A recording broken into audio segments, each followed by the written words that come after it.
Bonjour à tous, aujourd'hui Tam Tam de Liberté va à la rencontre de Rokhaya Diop, entrepreneure franco-sénégalaise, créatrice des poupées Urbidols, qui va nous parler d'identité, qui va nous parler d'acceptation de soi, d'acceptation de sa couleur de peau, de la texture de ses cheveux, mais aussi de son aventure entrepreneuriale.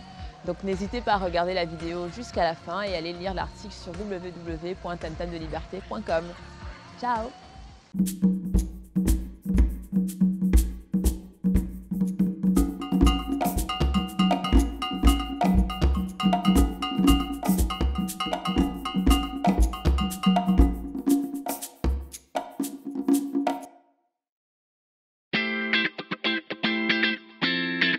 Salut Rokhaya, est-ce que tu pourrais te présenter s'il te plaît? Bonjour, je m'appelle Rokhaya Diop, je suis une jeune femme noire franco-sénégalaise, maman de 2 enfants et créatrice des poupées Urbidols.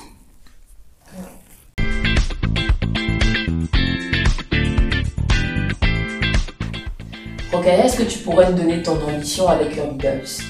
Alors, avec Urbidols, j'ai vraiment pour ambition de conquérir l'Afrique en premier.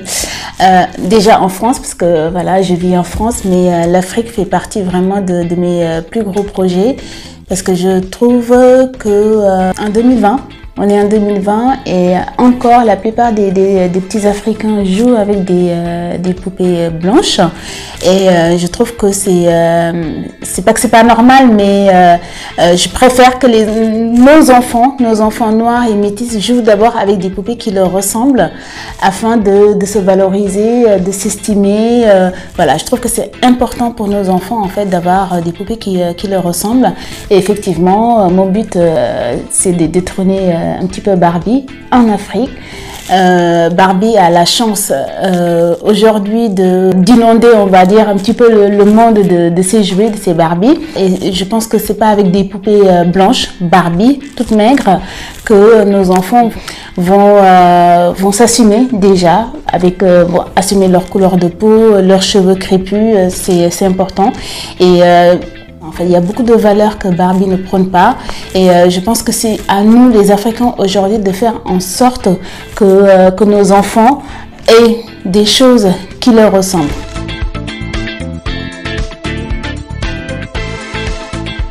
Rokhaya, est-ce que tu pourrais nous parler un peu de tes principes de vie? Alors, mes principes de vie, je suis musulmane, pratiquante, je crois à beaucoup de choses, je crois en Dieu. Je crois à la liberté, je crois aussi aux valeurs que mes parents m'ont inculquées depuis petite parce que moi je suis née au Sénégal, j'ai grandi là-bas jusqu'à l'âge de 14 ans, je suis venue ici en France. Mes principes, je dirais que les valeurs que je véhicule, c'est le respect, c'est la foi. Voilà, la liberté de croire aussi.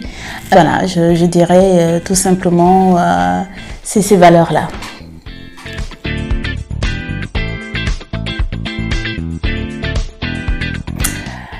Mon rêve le plus fou, être sur une île déserte, toute seule, et dormir. Je suis fatiguée. Ça fait des mois et des mois que je dors plus. Je dors 2 heures par nuit et je suis lessivée. Alors mon rêve le plus fou, c'est vraiment d'être coupée de tout, du monde et de me reposer, tout simplement.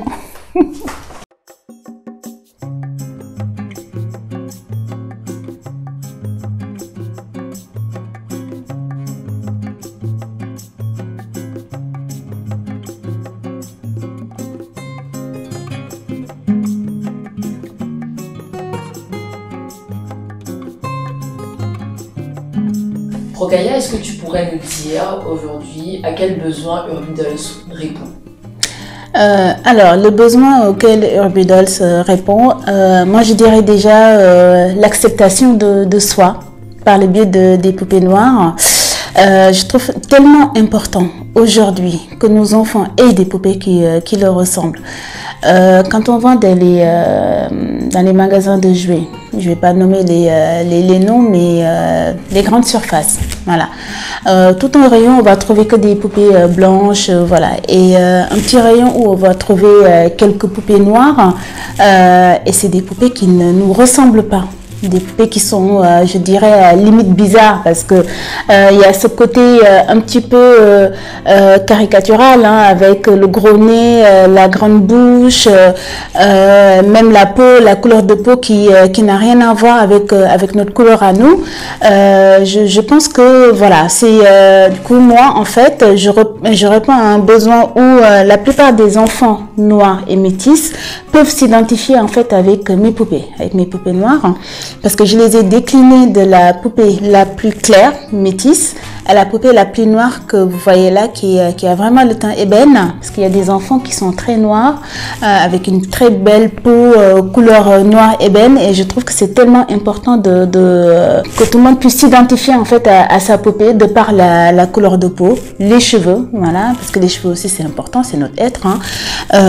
Par exemple là vous voyez j'ai Imani dans les bras. Imani elle a les cheveux très crépus. Voilà, c'est des cheveux crépus. Quand on voit les autres, elles ont un petit peu les cheveux frisés. Voilà. Moi, ce besoin, en fait, c'est vraiment important. Je voulais vraiment que mes poupées ressemblent aux petites filles, tout simplement.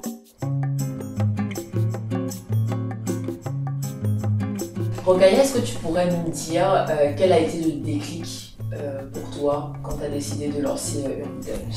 Alors, le déclic, c'est venu avec ma petite nièce Binta. Binta voulait que je lui offre la poupée Reine des Neiges. Voilà, c'est vraiment à l'époque la poupée qui faisait un tabac, hein. Toutes les petites filles voulaient l'avoir. Et du coup, Binta voulait une poupée Reine des Neiges. Je lui ai dit oui ma chérie, et tout, il n'y a aucun problème, et tout, je vais te l'offrir pour ton anniversaire. Et un jour, sur Facebook, je suis tombée sur le fameux test de la poupée noire. Alors, ce test m'a énormément bouleversée, parce qu'en fait, c'est un test qui met en scène des enfants noirs. On leur montre une poupée noire, une poupée blanche, et on leur pose des questions, à savoir laquelle des poupées est la plus belle, laquelle des poupées a les plus beaux cheveux, voilà. Et il se trouve que tous les enfants noirs disaient que la poupée blanche c'était la plus belle, qu'elle avait l'air intelligente, qu'elle avait de très beaux cheveux, et la poupée noire par contre elle était méchante. Elle n'était pas belle, elle n'avait pas une belle peau, les cheveux n'en parlons même pas. Et en ce moment-là, je me suis posé la question à savoir, est-ce que la plupart des enfants noirs se voyaient comme ça? Voilà. Et le pire en fait, comment dire, quand j'ai regardé la vidéo, c'est qu'en fait, on leur demandait laquelle de ces deux poupées vous ressemble le plus, quoi. Et les enfants répondaient la poupée noire. Voilà. Et c'est ça qui m'a fait comprendre que peut-être qu'il y a quelque chose derrière. C'est pas normal que la plupart des enfants se voient comme ça, en fait. Le fait de ne pas avoir une belle peau, le fait de ne pas avoir de beaux cheveux, c'est quand même important. C'est ça qui nous définit, hein. Et du coup, j'ai commencé à faire des recherches sur les réseaux, sur les blogs, et je me suis rendu compte que c'était un problème très récurrent, en fait, que la plupart des mamans cherchaient déjà des poupées noires, parce que tout simplement il y en avait pas, ou les poupées qui étaient sur le marché, franchement c'était pas voilà, elles étaient pas belles du tout. Et en ce moment-là je me suis dit bah écoute, s'il y en a pas, bah il faut créer, tout simplement. Et c'est là que j'ai commencé à faire mes recherches pour essayer de proposer autre chose que ce qu'on trouve sur le marché français, tout simplement. Parce qu'effectivement, aux États-Unis, il y a des poupées noires. Ils ont vraiment la culture de la poupée, en l'occurrence noire, mais ici en France, non.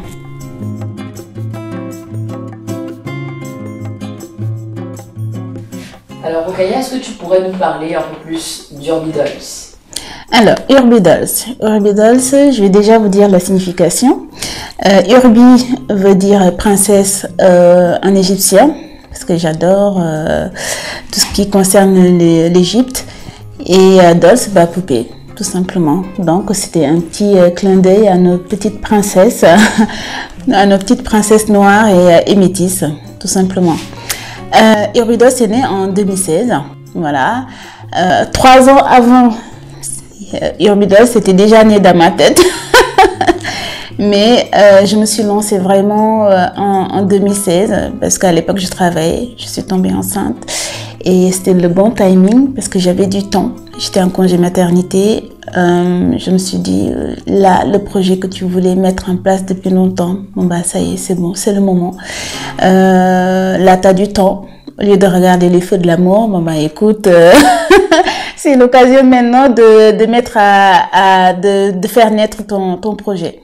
Et du coup, j'ai commencé à chercher, faire des recherches sur Google pour les étapes, trouver un fournisseur, parce que contrairement à ce que pas mal de gens croient, les poupées ne sont pas fabriquées avec mes propres mains, c'est des poupées que je fabrique à l'usine. Le visage a été dessiné par moi pour faire le moule, décidé par moi pour faire le moule, et après à l'usine il confectionne carrément le visage que j'ai dessiné.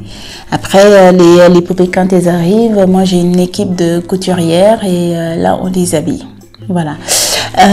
Du coup il y a tout un travail derrière qui est très minutieux, parce que faire des vêtements miniatures comme ça demande énormément de travail.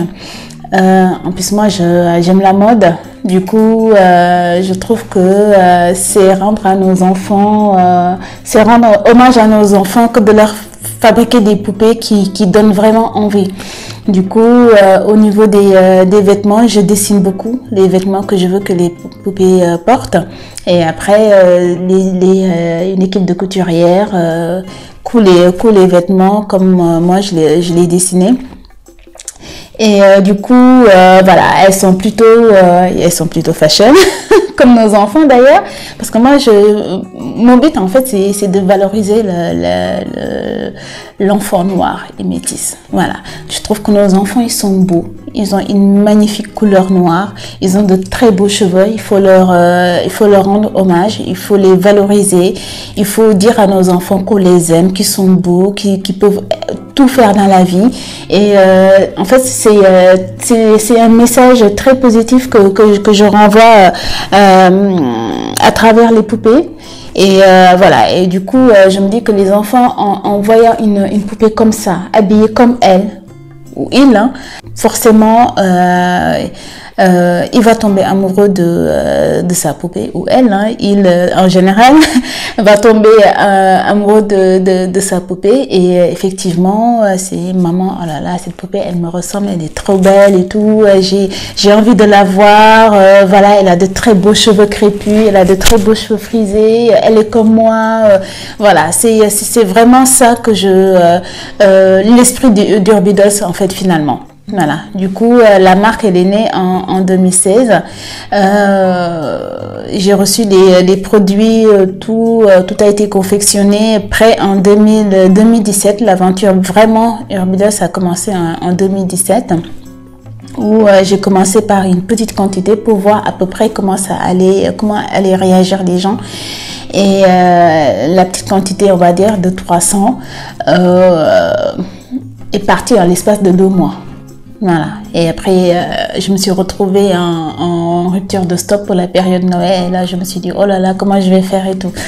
Mais j'ai pu remédier à ce problème-là. Et depuis, Urbidols, elle prend vraiment de l'essor. Et j'en suis vraiment très contente. Fière aussi de me dire que les parents, eux-mêmes se sont appropriés la marque, tout simplement.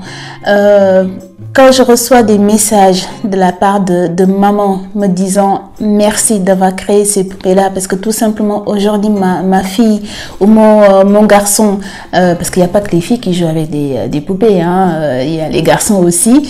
D'ailleurs le poupon garçon va arriver, j'espère que je l'aurai avant Noël.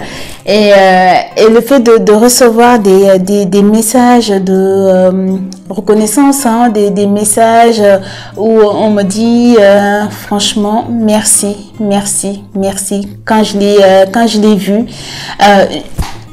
j'étais tellement émue que moi-même j'en ai pleuré, quoi. Voilà, ça c'est des messages que je reçois de la part de maman, qui elles, comme moi, n'ont pas eu de poupée comme ça quand on était petite finalement. Voilà, et du coup on a envie que nos enfants puissent avoir des jouets qui leur ressemblent, qui leur soient aussi accessibles, et je trouve que c'est une bonne chose que effectivement que Urbidols soit là aujourd'hui pour pallier à ce manque.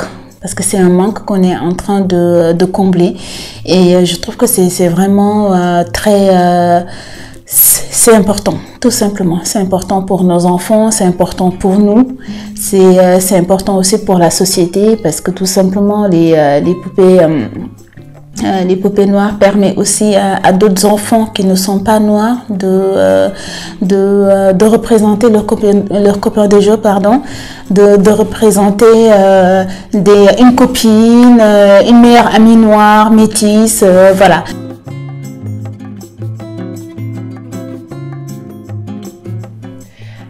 Rokhaya, est-ce que tu pourrais nous dire ce que tu aurais aimé savoir quand tu te lançais dans l'aventure entrepreneuriale? Ce que j'aurais aimé savoir, qu'est-ce que j'aurais aimé savoir?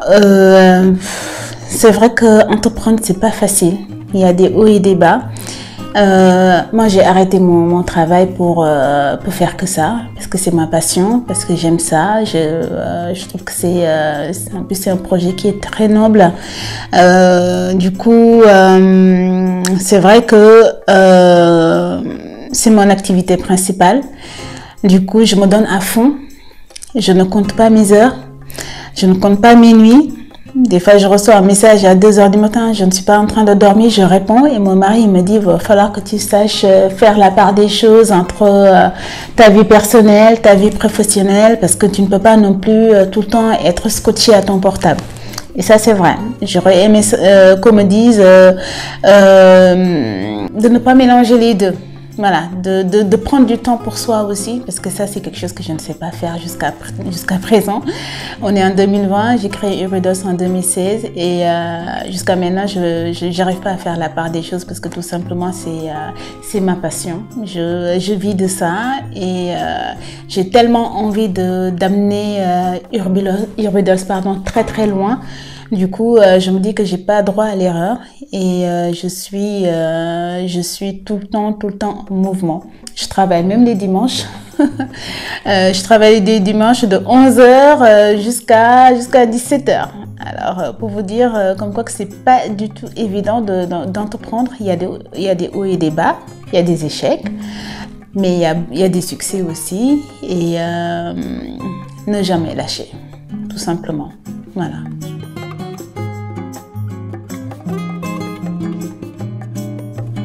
Alors moi qui suis beaucoup sur les réseaux sociaux, j'ai vu ces dernières semaines, ces derniers mois, un mouvement naître un peu de partout. C'est le mouvement Be Black,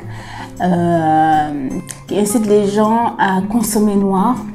Je trouve que c'est vraiment important aujourd'hui que la communauté noire effectivement soit solidaire, même sur la consommation, parce que c'est ça qui fait que les entrepreneurs aussi avancent dans leur travail et fassent avancer les causes dans la communauté noire africaine. Pour que la communauté avance, la communauté noire avance, il faut se soutenir. Il faut que les gens soutiennent aussi les entrepreneurs noirs. Il faut que les gens achètent noir. Il faut que les gens consomment noir. C'est important. Avant, c'est vrai que quand on voyait, entre guillemets, un blanc avoir un produit et le noir avoir le même produit, on allait plutôt vers le blanc en se disant comme quoi que oui, le blanc, s'il fait la même chose que le noir, c'est que forcément c'est mieux que ce que fait le noir en fait. Non, non. C'est exactement le même produit. Le service des foyers aussi. Je pense que pour faire avancer les causes, pour faire avancer la communauté, pour faire avancer les entrepreneurs, il faut que les Noirs achètent noir. Voilà. Les Juifs, ils sont très solidaires entre eux. Les Chinois, les Asiatiques, ils sont très solidaires entre eux. Les Indiens, ils sont très solidaires entre eux. Il faut que nous, les Noirs, nous soyons solidaires entre nous. C'est important. Si on veut avancer, si on veut faire avancer notre communauté, si on veut faire avancer les choses, les mentalités, si on veut aussi que les autres nous respectent, il faut consommer noir, tout simplement. Aider les Africains, aider les Noirs en consommant noir. Si c'est le même produit que ce que fait le blanc, achetez noir au lieu d'acheter ce que fait le blanc ou autre. Voilà, il faut tout simplement consommer noir. Point.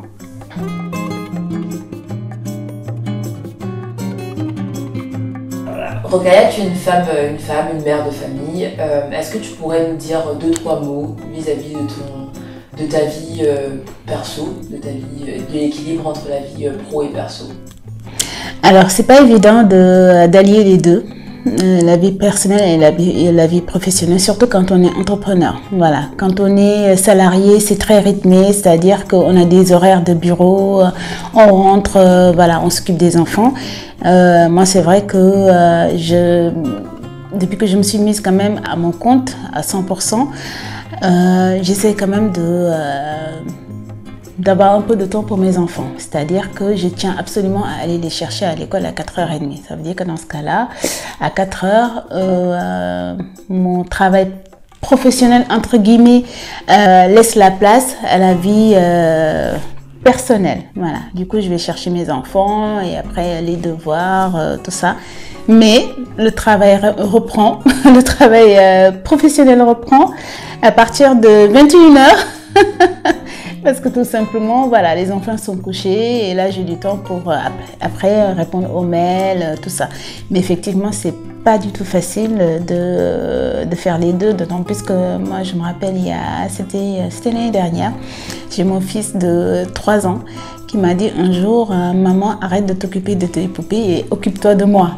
C'est là que je me suis rendu compte que effectivement les poupées prenaient beaucoup de place dans ma vie privée. Et qu'il était temps de donner aussi du temps pour mes enfants. Voilà.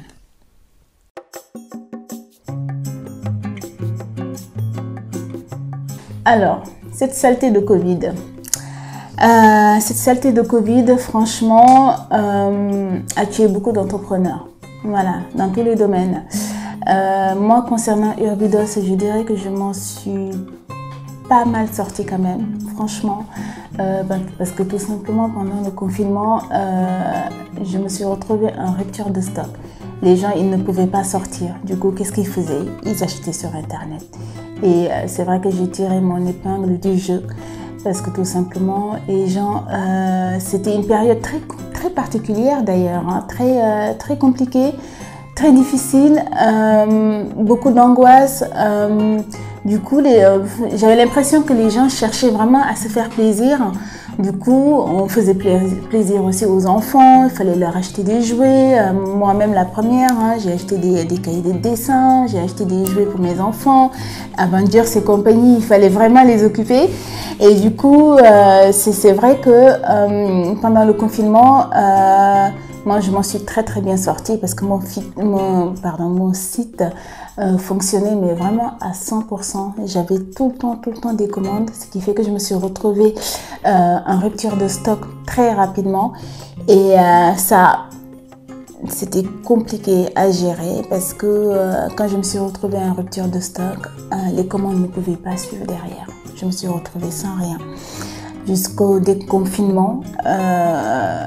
Et j'ai retrouvé mes produits il y a à peu près 2 mois.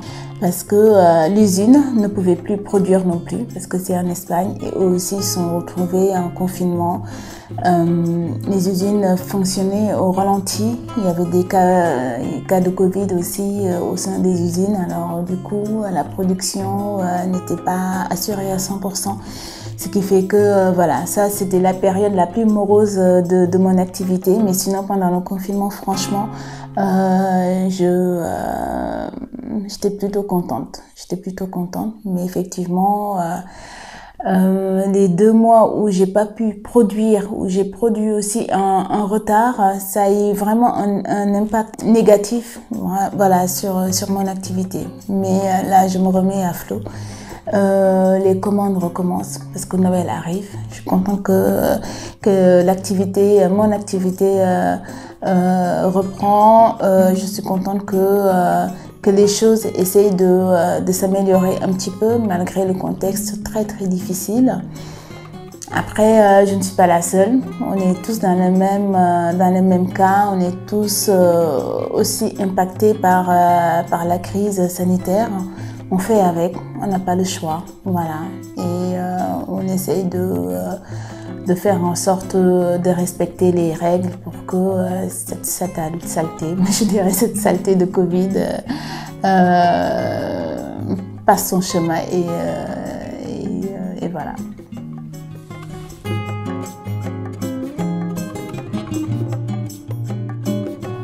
Alors un jour, j'ai reçu un appel d'une maman qui m'a dit « Allô Urbi ?» Alors là, franchement, il faut absolument m'aider. Je dis « Qu'est-ce qui se passe ?» Elle me dit « Ma fille, elle a oublié sa poupée dans le bus. » Je dis « Oh là là, c'est quelle poupée ?» Elle me dit « Binta ». Je dis « Mais Binta, elle est en rupture de stock. Comment je vais faire ?»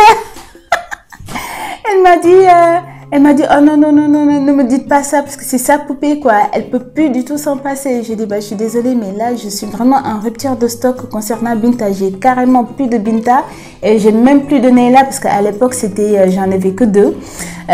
C'était quand je venais de commencer, c'était quelques mois après. Et du coup, je lui ai dit, bah, écoutez, je sais pas moi, allez à la RATP, faites une réclamation aux objets perdus, voilà. Quelques heures après, elle me renvoie un message avec la petite fille et la poupée dans les bras en me disant comme quoi, youpi, on l'a retrouvée. Non, c'était drôle. Du coup, j'avais diffusé carrément ce message-là sur les réseaux pour essayer de mobiliser un petit peu les gens. Si jamais vous retrouvez Binta, on la cherche. Non, c'était drôle, c'était très drôle.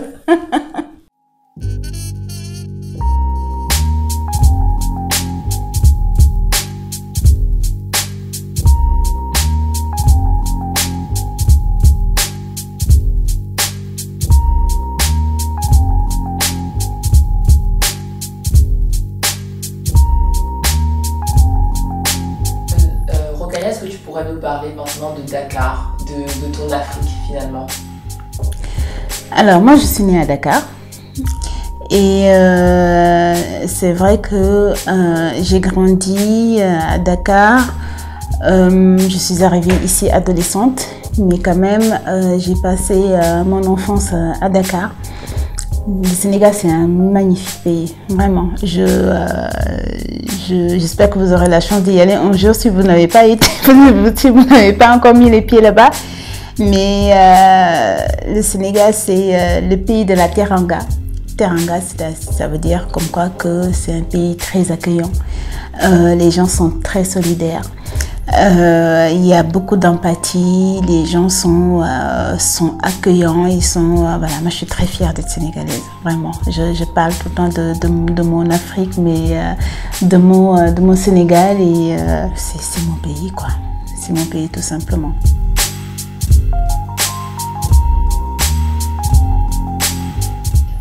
Alors si je te dis femme, entrepreneuriat et Afrique, qu'est-ce que ça t'évoque?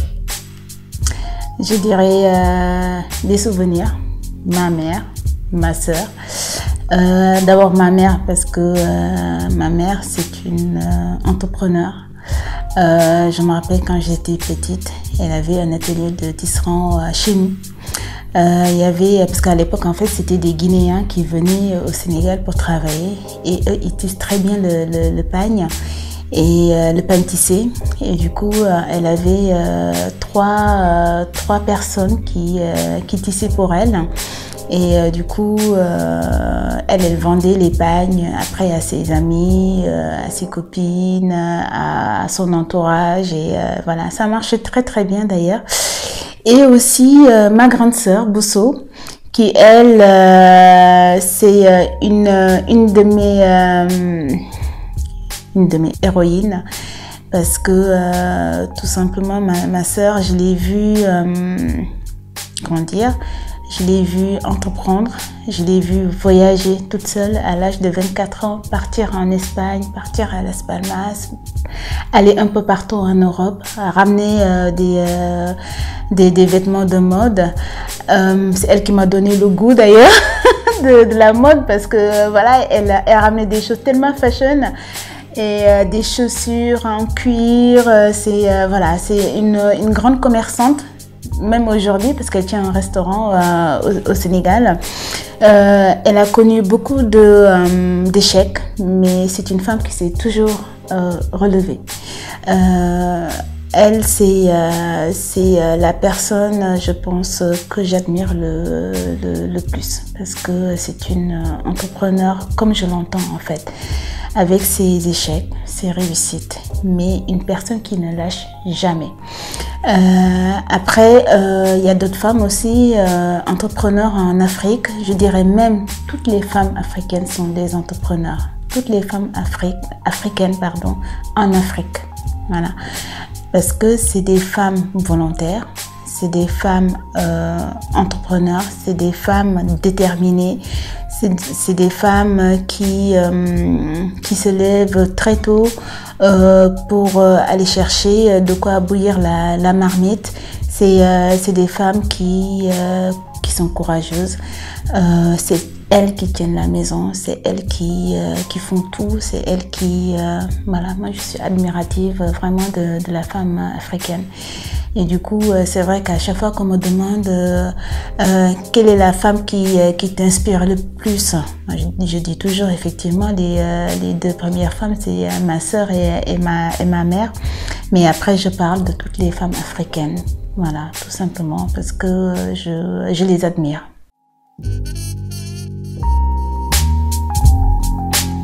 Est-ce que tu pourrais nous dire, à ton avis, quelle est la nécessité aujourd'hui d'entreprendre sur le continent africain?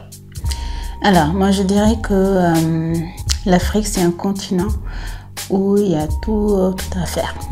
Voilà, toutes les possibilités, à mon avis. Et je pense qu'aujourd'hui, les États-Unis, l'Europe, l'Asie, tous ces continents-là, en fait, ils ont épuisé leurs ressources. Voilà. Et aujourd'hui, même ces pays-là se tournent vers l'Afrique aujourd'hui. Et je pense que nous, les Africains, on doit tout faire pour aussi essayer de faire avancer notre continent. Ne pas laisser la place aux autres. Parce que c'est d'abord nous, c'est notre continent. Il n'y a pas de raison qu'on laisse ça aux Chinois. Il n'y a pas de raison qu'on laisse ça aux Américains. Il n'y a pas de raison qu'on laisse ça aux Européens. Je pense qu'il faut investir, effectivement. Il faut investir. Et à mon avis, on dit comme quoi que il y a beaucoup d'Africains qui meurent de faim. Dans ce cas-là, il faut investir dans l'agriculture. Tout simplement. Il y a énormément de choses à faire. Pour moi, on a besoin de toute façon de se nourrir. Voilà. Alors, l'investissement le plus sûr pour l'Afrique, effectivement, il y a l'immobilier. Hein, on peut acheter des terrains, on peut faire beaucoup de choses. Et aussi cultiver nos terres, tout simplement. C'est important parce qu'aujourd'hui, il y a les Chinois qui viennent chez nous, qui cultivent nos terres, qui achètent nos terres. Et tout ça, ça reste pas en Afrique en fait. C'est rapatrié chez eux. Alors du coup, je pense que c'est à nous, les Africains, de faire avancer notre continent. C'est à nous, les Africains, d'investir dans la terre, d'acheter des terres aussi, parce que ça prendra toujours de la valeur, ça c'est clair.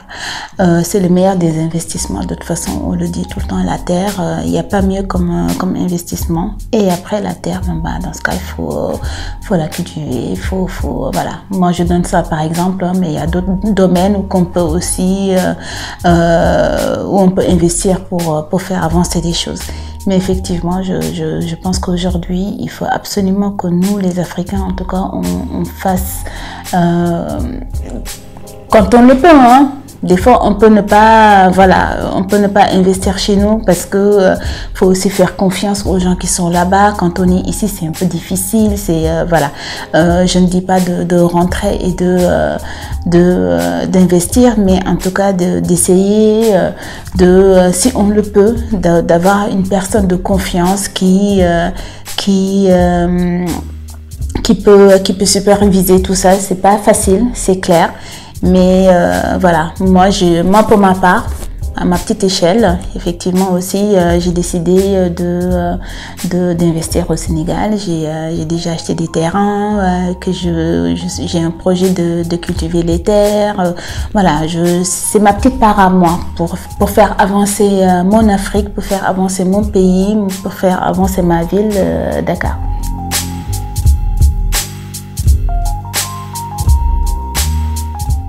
Rokhaya, qu'est-ce que c'est d'être noire en France? Alors, être noire en France, c'est compliqué. C'est compliqué dans le sens où je pense qu'on se bat beaucoup plus que quiconque dans ce pays. Parce qu'il faut tout le temps faire ses preuves. Parce que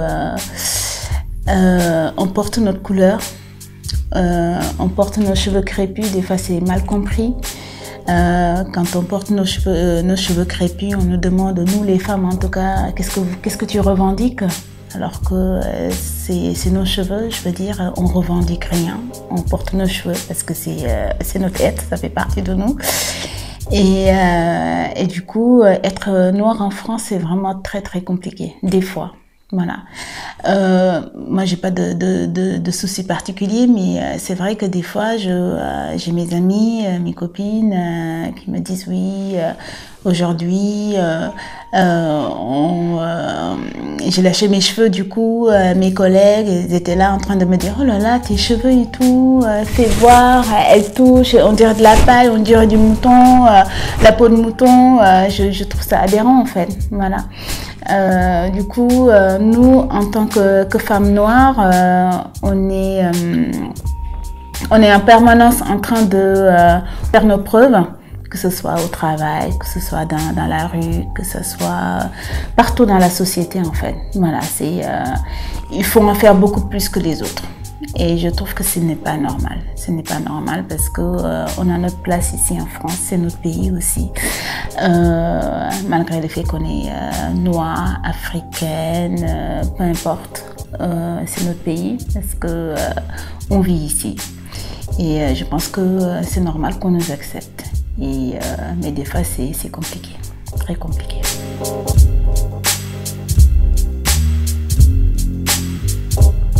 Mon pays coup de cœur, je dirais la Zambie, parce que j'ai fait un voyage en Zambie. J'ai trouvé la Zambie magnifique, vraiment. Et du coup, j'avais fait tout le long du Zambèze en fait. On a été jusqu'à la frontière du Zimbabwe, Afrique du Sud. Je trouve cette culture vraiment très très riche, vraiment rien à voir avec en fait c'est la culture anglophone quelque part. Les gens sont très très respectueux et c'est vrai que ce qui m'avait le plus marqué c'était les rues, rien à voir avec les rues de Dakar, mais c'était d'une propreté, rien à voir même avec la France finalement, parce que on dit que les Champs-Élysées c'est l'avenue la plus belle, voilà, mais Lusaka qui est la capitale de la Zambie, c'est magnifique, c'est très propre, il n'y a pas un papier qui traîne par terre. Oui, je pense que c'est la colonisation anglophone. Nous, on a été colonisés par les Français. Du coup, on a hérité de ça, quoi. Mais mon pays coup de cœur, oui, c'est la Zambie. La Zambie, c'est vraiment un très beau pays, vraiment. J'ai adoré l'accueil déjà des gens. J'ai adoré aussi le pays très pauvre, c'est vrai. Beaucoup de maladies parce que voilà, c'est dans l'est, c'est le sud, il y a beaucoup de voilà. Mais les gens sont ouais, ils sont humbles, ils sont respectueux, voilà, c'est un pays j'ai pas beaucoup voyagé dans ma vie, mais en tout cas c'est l'un des pays qui m'a le plus marqué.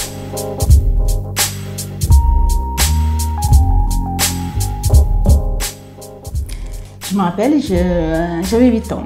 J'avais 8 ans, j'étais au Sénégal. Et ma soeur, quand j'étais partie en Europe en voyage, en revenant, elle m'avait ramené une petite Barbie blonde aux yeux bleus.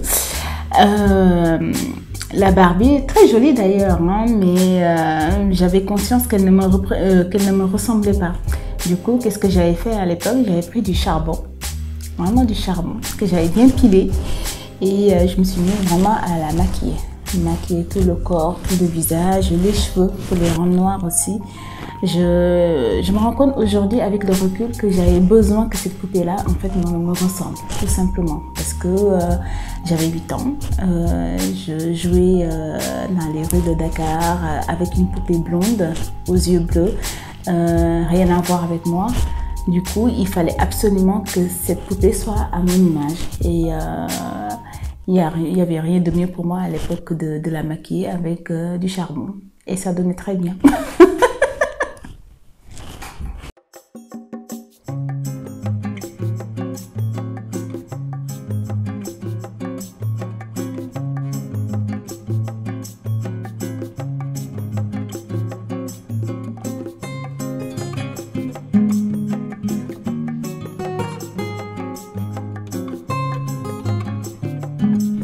Quel est le futur d'Urby Dolls?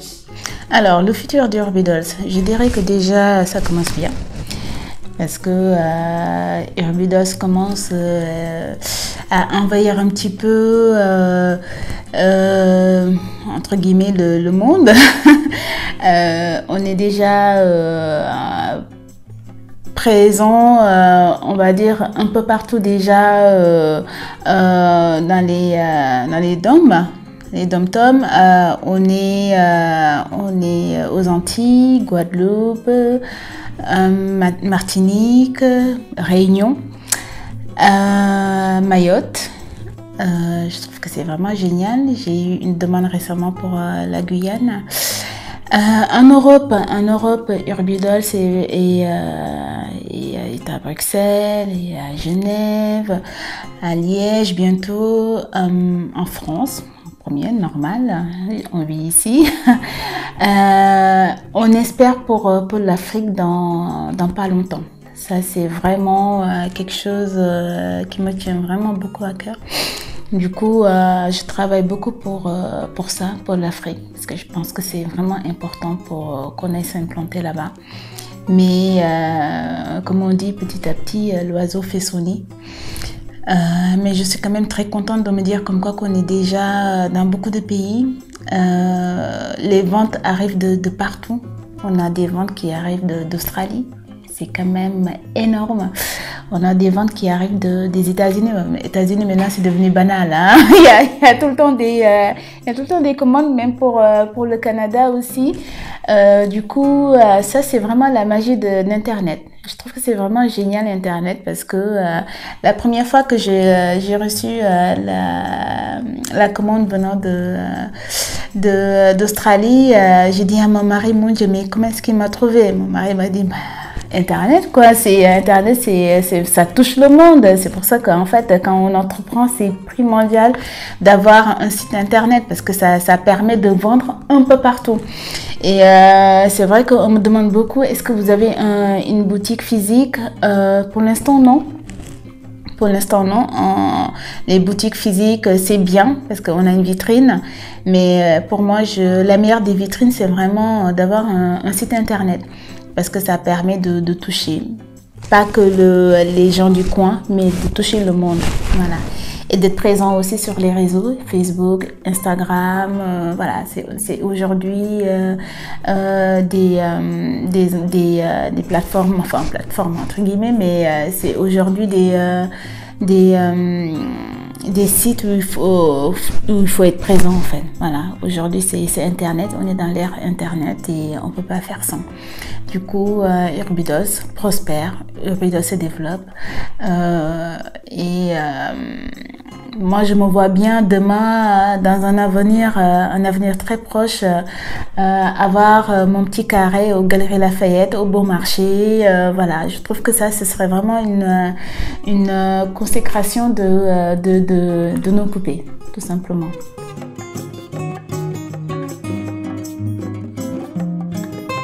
Rokhaya, quel serait ton message pour la jeunesse africaine?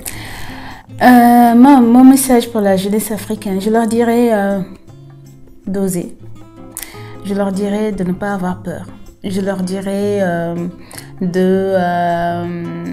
d'aller de l'avant, de croire en eux.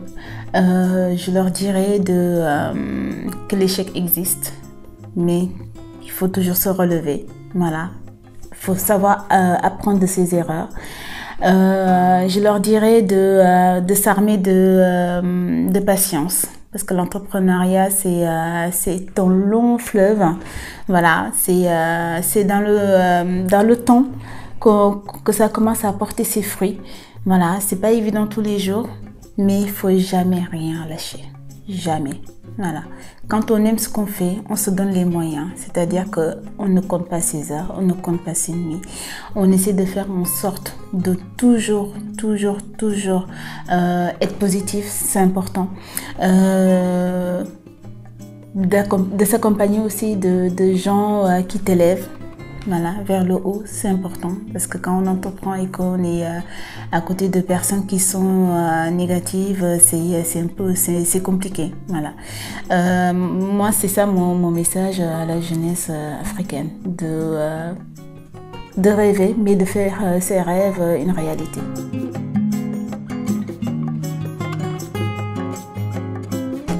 Et quel serait ton message pour les entrepreneurs? Les entrepreneurs, moi je leur dirais pareil que pour la jeunesse africaine, hein, je leur dirais de ne rien lâcher. L'entrepreneuriat, c'est pas évident tous les jours. C'est un chemin qui est semé d'embûches. C'est un chemin qui est un peu difficile. Voilà, des fois on se retrouve seul. Des fois on a l'impression que y a rien qui marche, que y a rien qui fonctionne, que c'est compliqué, on a envie de jeter l'éponge, voilà. Mais je dirais aux entrepreneurs de persévérer, parce que c'est ça l'entrepreneuriat. Voilà, si c'était facile, tout le monde entreprendrait, mais c'est pas le cas. Et je pense que les gens qui s'en sortent, c'est les gens qui se donnent les moyens de faire vivre en fait leur projet. Quand je dis de faire vivre, c'est-à-dire de se donner à fond, tout simplement, de croire à ce qu'on fait, de ne pas écouter les autres, de n'écouter que soi-même, sauf si c'est des conseils, comment dire, positifs. Voilà, c'est important.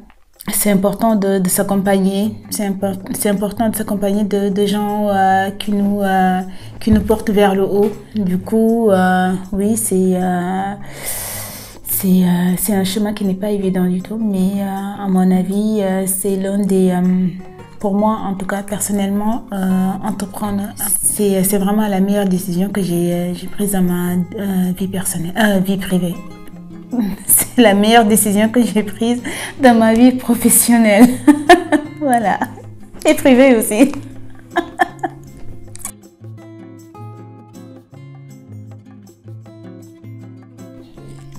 Alors, le mot de la fin.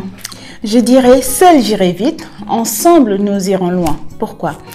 Parce que il faut que l'on soit solidaire. Voilà, je pense que la communauté aujourd'hui, pour aller de l'avant, on a besoin d'être tous ensemble. On a besoin d'être unis, on a besoin de se donner la main pour pouvoir avancer tous ensemble. Pas de jalousie, rien. Que nous, la communauté noire, je dirais même pas africaine, la communauté noire, on a besoin d'être solidaires. On a besoin de faire en sorte que notre continent avance. On a besoin de faire en sorte que demain on parle de nous, que nos enfants soient fiers de nous aussi, parce que voilà, c'est leur avenir aussi qu'on est en train de construire. Il faut donner l'exemple. Du coup, Wakanda.